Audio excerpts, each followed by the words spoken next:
Hello students, स्वागत है हमारे YouTube channel MS education JAG 2.0 में। और आज की इस वीडियो में हम देखने वाले हैं क्लास 8 के जो भी मैथ का महत्वपूर्ण क्वेश्चन है जो बोर्ड एग्जाम में आ सकता है वो वैसे हम लोग यहाँ पे टोटल 20 क्वेश्चन को हम लोग यहाँ पे टारगेट करेंगे। और ये 20 जो है ना बहुत ही इंपॉर्टेंट है, तो आप लोग इस वीडियो को देख करके ही आप लोग अपने बोर्ड एग्जाम में देने जाइएगा, ठीक है। और इसमें हम लोग कैसे हम लोग इसका नंबर जो है ना ला सकते हैं अच्छा से अच्छा 50 में 50 और 40 में 40, ठीक है। कि क्योंकि जो 10 नंबर है वो आपका स्कूल से मिलेगा और जो 40 नंबर है वो आपका खुद से लाना पड़ेगा, ठीक है। तो चलिए हम लोग एक एक करके सारा सवाल को समझेंगे और अच्छे से इसका हल करेंगे, ठीक है। पहला क्वेश्चन यहाँ पे क्या है, 3/7 का व्युत्क्रम क्या होगा। अगर जितने भी दोस्तों लोग के पास शेयर नहीं किए हैं एक बार पहले से शेयर कर दीजिएगा, ठीक है। और उसके बाद यहाँ पे हम लोग देखते हैं क्वेश्चन को। चलिए यहाँ पे पहला क्या है, 3/4 का व्युत्क्रम। व्युत्क्रम का मतलब क्या चीज़, कि इसको हम लोग को उल्टा कर देना है, यानी कि इसको उठा करके पटक देना है, यानी कि 4/3 हो जाएगा उल्टा कर देंगे तो, ठीक है। उल्टा याद रखिएगा, उल्टा करेगा ये, ठीक है। अगला देखेंगे यहाँ पे क्या है, 8100 का वर्गमूल क्या होगा। 8100 का वर्गमूल, ठीक है। तो वर्गमूल निकालने के लिए हम लोग क्या करते हैं, इसका हम लोग 8100, तो इसको हम लोग अभाज्य गुणनखंड करेंगे। तो यहाँ पे हम लोग अभाज्य गुणनखंड करेंगे 8100 का, ठीक है। तो अगर हम लोग 3 के पाँच से देखें तो 3 के पाँच से 3 दूना के 6 हो जाएगा। यहाँ पे फिर बचेगा 2, यहाँ पे हो गया 21, तो 3 सते 21। फिर हम लोग 3 के पाँच देखेंगे तो 3 नवा 27, यहाँ पे हो जाएगा 0 0, ठीक है। हम लोग फिर 3 के पाँच देखेंगे तो 3 तरीके 9, ठीक है। जैसे हम लोग यहाँ पे देख सकते हैं 8100 है, ठीक है। इसका हम लोग को निकालना है। अब यहाँ पे देखिए 3 के 5 से तो यहाँ पे हो जाएगा 27 3 81 हो जाता है, यहाँ पे 2 0। फिर हम लोग यहाँ पे निकालेंगे 3 के 5 से तो 3 नवा 27, ठीक है, यहाँ पे 2 0। फिर हम लोग 3 के 5 निकालेंगे तो 3 तरीके 9, यहाँ पे 2 0। फिर हम लोग इधर निकालते हैं 300 के बाद, यहाँ पे देखिए 300 हो जाएगा। उसके बाद हम लोग 3 के 5 निकालेंगे तो 3 एकम 3 डबल 0। फिर हम लोग 2 से निकालेंगे तो यहाँ पे हो जाएगा 3 दूना के 2 5 10, ठीक है। फिर हम लोग 2 से निकालेंगे तो क्या हो जाएगा 25। फिर 25 को हम लोग निकालेंगे तो यहाँ पे हो जाएगा 5 5 25। तो यहाँ पे हो जाएगा देखिए सबका जोड़ा बनेगा, 3 का जोड़ा बन गया, फिर से 3 का जोड़ा बन गया, फिर 2 का जोड़ा, फिर 5 का जोड़ा, यानी कि 3 तरीके 9 और 9 9 और 9 दूना के 18, 18 पचे 90, यानी कि इसका आंसर जो है ना आपका 90 होगा, ठीक है। यानी कि इसका थर्ड नंबर सही हो जाएगा। अगला देखेंगे हम लोग तो 64 का घनमूल। तो घनमूल का मतलब कि किसी भी संख्या को हम लोग 3 बार गुना करेंगे तो उसका कितना आना चाहिए, 3 बार गुना करना होगा, ठीक है। जैसे 3 गुने 3 गुने 3, तो यहाँ पे क्या होगा 3 तरीके 9 9 तिया 27, ठीक है। वैसे अगर हम लोग 4 को करें तो 4 गुने 4 गुने 4, तो 4 चौके 16, 16 चौके 64, तो यहाँ पे हो जाएगा इसका 64, यानी कि इसका आंसर 4 हो जाएगा, ठीक है। तो यहाँ पे 4 का घनमूल, ठीक है, 4 का घनमूल है ये, तो इसका ये नंबर सही हो जाएगा, ठीक है।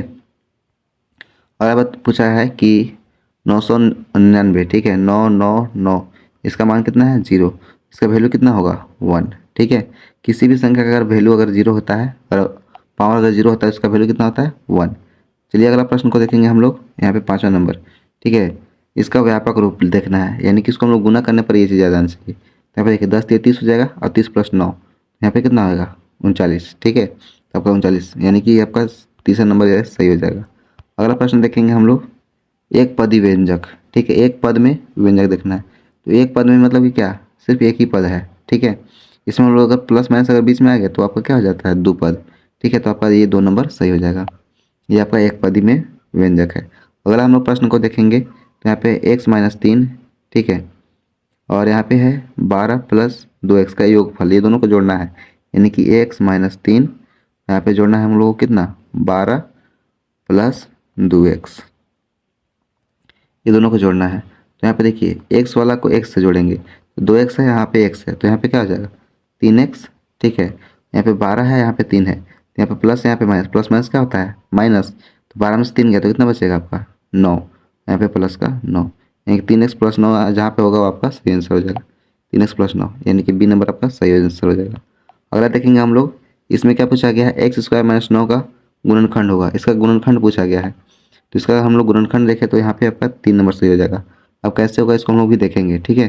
जैसे यहाँ पे देखिए क्या लिखा हुआ है, x², तो हम लिखेंगे 3x + 3, ठीक है। और x माइनस 3, ये आपका हो गया। ठीक है, इस प्रकार से अब हम लोग x को गुना करेंगे ये पूरे टर्म के साथ, तो यहाँ आ जाएगा x गुने x माइनस 3।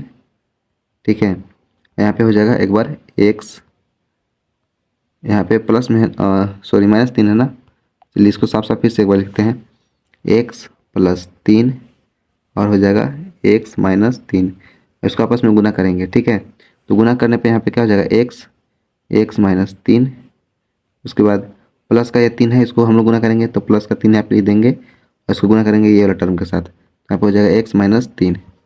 गुना करेंगे तो यहाँ पे क्या हो जाएगा, x को हम लोग x से गुना करेंगे तो x स्क्वायर माइनस, यहाँ पे देखिए 3 को x से गुना करेंगे तो क्या हो जाएगा 3x। ठीक है, यहाँ पे 3 को प्लस से गुना करेंगे तो यहाँ पे हो जाएगा प्लस का 3x। ठीक है, ये दोनों को आपस में गुना करेंगे तो उसके बाद 3 को हम लोग 3 से गुना करेंगे तो माइनस का 9। ठीक है, एक बार प्लस का एक बार माइनस का कैंसिल हो जाएगा, तो एक्स स्क्वायर यहाँ पे माइनस का 9 आ गया आपका। ठीक है, तो इसलिए आपका ये तीसरा नंबर सही हो जाएगा। अगला देखेंगे हम लोग इसमें, तो यहाँ पे क्या पूछा गया है कि ये किसका गुणनखंड होगा, तो आप लोग फार्मूला होगा याद होगा, a प्लस बी का होल स्क्वायर क्या होता है, a square plus 2ab plus b square.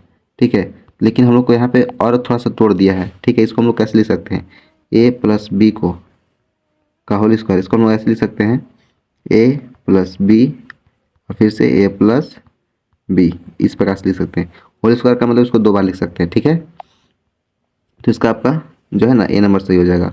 अगला प्रश्न को देखेंगे हम लोग, इसमें क्या पूछा गया है कि 2x प्लस 3 में 5 का x का मान क्या होगा, तो x का मान यहाँ पे बताना है। ठीक है, तो 2x प्लस 3 बराबर 5, तो x का मान क्या पूछा है, तो यहाँ पे हो जाएगा 2x बराबर 5 माइनस 3, तो यहाँ पे हो जाएगा x बराबर, देखिए 5 में से 3 गया तो कितना बचेगा 2, तो x बराबर 2 बटे, यहाँ से देखिए इधर गुना में था, इधर आ गया तो भाग में, क्योंकि 2 से 2 कट गया तो क्या हो गया 1, यानी x का मान कितना हो जाएगा 1।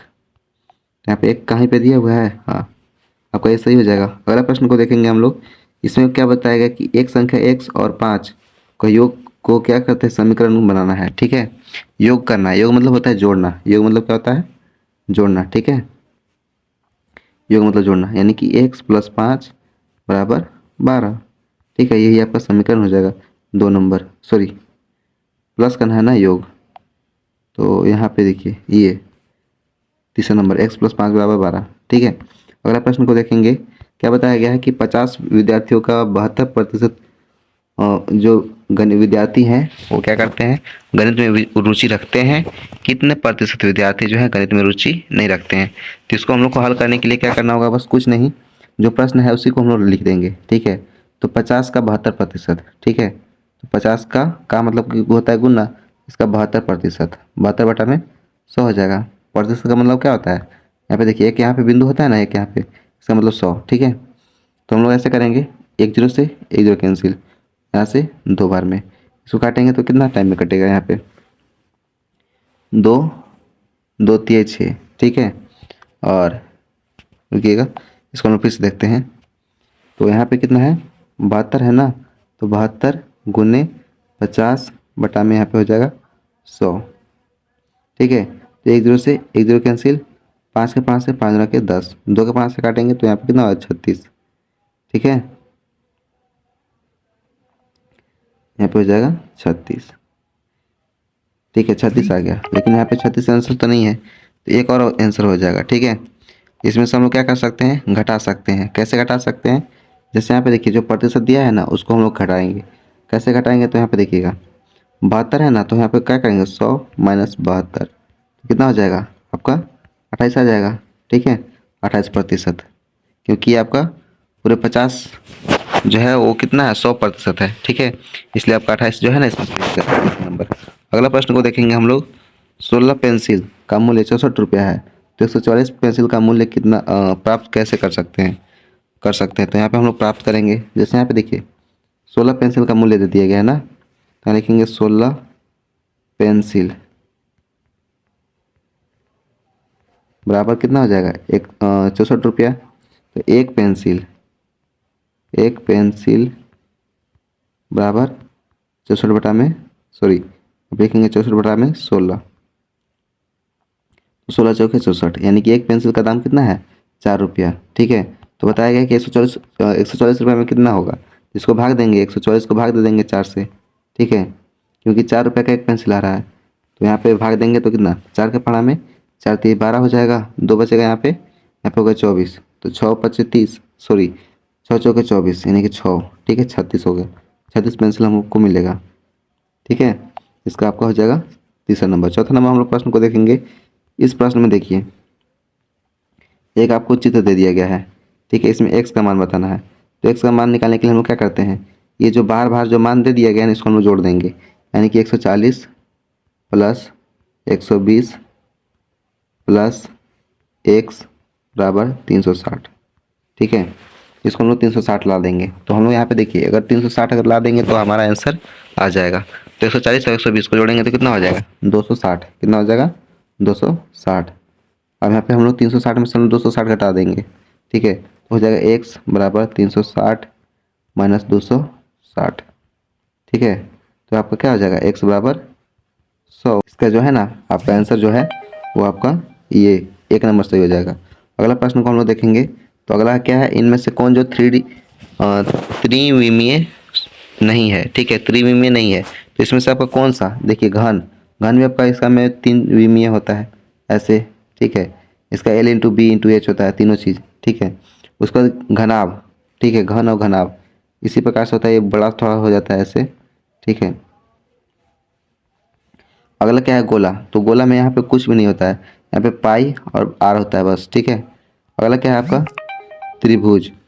तो त्रिभुज में देखते हैं हम लोग, त्रिभुज, ठीक है। तो इसका जो है ना आपका आंसर त्रिभुज ही होना चाहिए, क्योंकि गोला में भी आपका हाइट हो जाता है, ठीक है। तो इसका आप लोग कमेंट करिएगा इसमें से कौन सही होगा। अगला हम लोग देखेंगे यहाँ पे 56 नंबर। 56 नंबर में आपका प्रश्न जो है, एक चतुर्भुज में कितने विकर्ण होते हैं। तो चतुर्भुज ये आपका होगा चतुर्भुज, तो एक ही विकर्ण यहाँ से और एक ही विकर्ण यहाँ से, यानी कि टोटल 2 विकर्ण होगा, ठीक है। अगला प्रश्न को हम लोग देखेंगे, एक समलंब चतुर्भुज के भुजाओं की माप, ठीक है, कितना दे दिया गया है, 6 सेंटीमीटर, 8 सेंटीमीटर तथा इसके बीच की दूरी 3 सेंटीमीटर है। तो चतुर्भुज का क्षेत्रफल क्या होगा। तो चतुर्भुज का क्षेत्रफल निकालने के लिए हम लोग क्या करते हैं, चतुर्भुज समलंब चतुर्भुज की क्षेत्रफल, ठीक है, क्षेत्रफल निकालने के लिए तो हम लोग क्या करते हैं, a प्लस बी बटा 2 इंटू एच करते हैं, ठीक है, हाइट यानी कि उसके बीच की दूरी। तो यहाँ पे a प्लस बी यानी कि क्या हो गया हमारा a और ये हमारा b, तो 8 प्लस 6 करेंगे, 8 प्लस 6 बटा 2 और गुने यहाँ पे हो जाएगा जो आपका यहाँ पे 3 है, ठीक है। चलिए इसको साफ साफ लिखेंगे, तो यहाँ पे हो जाएगा 6 प्लस 8 बटा 2 गुने एच, एच के यहाँ पे कितना है 3, यहाँ पे 3 लिखेंगे, ठीक है। यहाँ पे दोनों को जोड़ेंगे तो 8 और 6 कितना हो गया 14, तो 14 को 2 से यहाँ पे काट देंगे तो कितना होगा 7, 7 बार में कट जाएगा ना, ठीक है। और 7 को 3 से गुना करेंगे तो 17 21, इसका हो जाएगा 21 सेंटीमीटर स्क्वायर। जब भी अगर हम लोग एरिया निकालते हैं, क्षेत्रफल निकालेंगे तो वो सेंटीमीटर स्क्वायर में आता है, इसका ये सही हो जाएगा। अगला प्रश्न को देखें कि एक घन जिसकी भुजा 7 सेंटीमीटर है तो इसका आयतन होगा। तो आयतन करने के लिए हम लोग क्या करते हैं, L into b into h, ठीक है, घन का आयतन होता है, ठीक है। तो यहाँ पे तीनों को इस तीनों चीज़ हमारा क्या है 7 7 7 है, तो यहाँ पे 7 गुने 7 गुने 7 यानी कि 7 से 49, 49 को हम 7 से गुना करेंगे तो कितना होगा 7 9 63 का 3, ठीक है। अब बचेगा 6 और 7 7 49 और 6, सॉरी हम लोग देखें तो यहाँ पे हो जाएगा आपका 4 7 28 और यहाँ पे 3 6 28 6 34 यानी कि 343 हो जाएगा, ठीक है। इसका 343 सेंटीमीटर क्यूब हो जाएगा, सी नंबर। अगला प्रश्न देखें, इसका वर्ग अंतराल देखना है। वर्ग अंतराल का मतलब जो ऊपरी सीमा है, ऊपरी सीमा कितना है 25 और उसमें से निचली सीमा को घटा देना है, यानी कि 25 माइनस 20, 25 माइनस 20 तो यहाँ पे क्या हो जाएगा 5। तो ये आपका हो जाएगा आंसर चौथा नंबर, ठीक है, ये आपका चौथा नंबर सही हो जाएगा। अगला प्रश्न को हम लोग देखेंगे। तो अगला प्रश्न है यहाँ पर, इसमें देखिए P निर्देशांक 5,4 है तो y का कोटि बताना है, ठीक है, y निर्देशांक का कोटि। तो हम लोग देखते हैं कि जो भी हमारा ये नंबर है ना, जैसे 5,4 है, इसमें जो पहला होता है वो x होता है, दूसरा y होता है, तो y बराबर कितना होगा 4, यानी कि बी नंबर इसका सही हो जाएगा। तो इसी के साथ हमारा जो है ना 20 प्रश्न यहाँ पे कंप्लीट होता है। अगर वीडियो अच्छा लगे तो लाइक करें, शेयर करें, सब्सक्राइब करें और दबा करके सब्सक्राइब करें। इसी प्रकार से हमारा इन्फॉर्मेटिव आप लोग का लाइव जो है सेशन चल रहा है और कल शाम को और भी ज़बरदस्त तरीके से लाइव चलेगा, ठीक है। तो इस बार आप लोग को अगर धांसू तरीके से तैयारी करना है तो हमारे इसी चैनल के साथ बने रहें और मिलते हैं अगले वीडियो में। तब तक के लिए जय हिंद एंड टेक केयर और अपने दोस्तों के साथ ज़रूर शेयर करें।